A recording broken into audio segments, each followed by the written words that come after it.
Hey guys, welcome back. It's Dr. J. Today I'm going to be talking about 3 things to consider if you are thinking about becoming a doctor, nurse, PA, or really any other healthcare profession.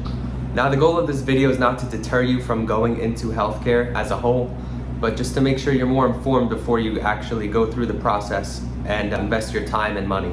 I started residency 6 months ago, so I feel like I'm finally in a position to give you guys a perspective halfway between what attending life is like versus student life, and basically give you guys the full picture. Unfortunately, a lot of people are very far along in the process before they discover these truths or these misconceptions.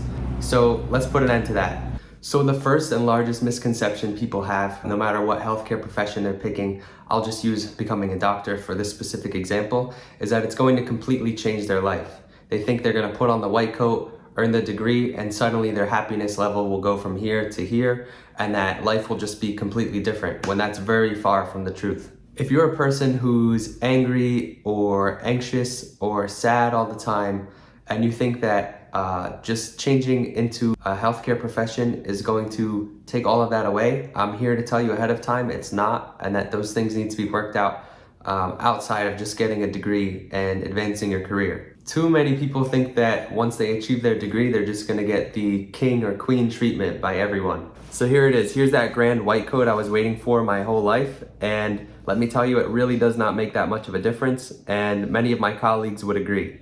It feels great for about 2 to 3 days, and then you realize it's just a white piece of cloth. The point is, you'll still just be a person at the end of the day. Second thing is that people think that once you become a doctor or a PA or a nurse practitioner, any of the other healthcare professions, is that you'll automatically become rich.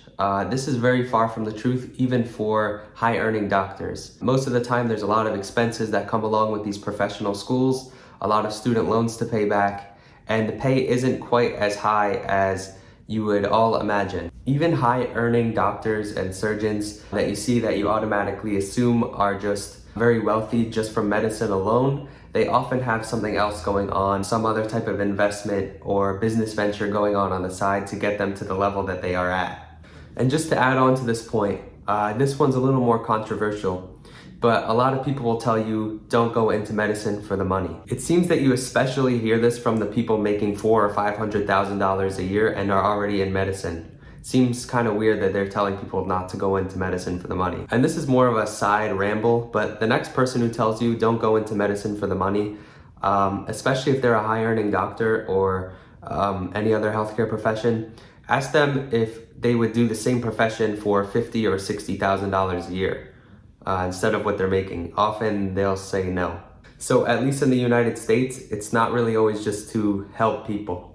People often have financial motivation, which is normal and okay. It doesn't make you a bad person for wanting financial stability and to help people. And we should stop stigmatizing this. The third and final thing that I didn't know that I wish I did before going into healthcare is just how sick everyone is. I never would have been able to imagine just how many people in our population in the United States are severely sick with chronic diseases. And the final thing I want to talk about off of that point is that we're not always saving these patients. Once I began working in a hospital, I realized just how many patients are getting medications for things, handfuls of medications, and don't even know what each medication is for. So the final misconception is that we're always treating these patients perfectly with them being well informed and saving lives, when often we're just pushing off some inevitable outcomes. I can't tell you how many times I've seen a new patient who doesn't even know why they're taking a medication they walked in with. But this is a large-scale problem that goes beyond just going into the career. It's just something you should know before going in. So again, those are the main things I want you guys to know before going into any healthcare profession, especially